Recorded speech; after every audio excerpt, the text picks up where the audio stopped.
Bangladesh versus Brazil.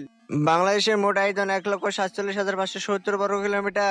ব্রাজিলের মোট আয়তন 27,40,570 বর্গ কিলোমিটার। বাংলাদেশের মোট জনসংখ্যা 21 কোটি।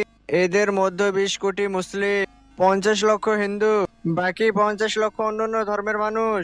ব্রাজিলের মোট জনসংখ্যা 23 কোটি। এদের মধ্যে 22 কোটি খ্রিস্টান, 50 লাখ মুসলিম এবং বাকি 50 লাখ অন্যান্য ধর্মের মানুষ। বাংলাদেশে মোট 87,000 গ্রাম রয়েছে এবং 400টি শহর রয়েছে। ব্রাজিলে মোট 2,000 গ্রাম রয়েছে এবং 1500টি শহর রয়েছে। বাংলাদেশে মোট 77% লোক শিক্ষিত। ব্রাজিলে মোট 97% লোক শিক্ষিত। বাংলাদেশকে রক্ষা করার জন্য মোট 3 লাখ সেনাবাহিনী রয়েছে। ব্রাজিলকে রক্ষা করার জন্য মোট 1 লক্ষ সেনাবাহিনী রয়েছে। দেখি কে কোন দেশকে সবচাইতে বেশি ভালোবাসে। যারা বাংলাদেশকে ভালোবাসে তারা ভিডিওতে লাইক করে চ্যানেলটিকে সাবস্ক্রাইব করে দাও। যারা ব্রাজিল টিমকে ভালোবাসে তারা চ্যানেলটিকে সাবস্ক্রাইব করে কমেন্টে ব্রাজিল লিখে যাও।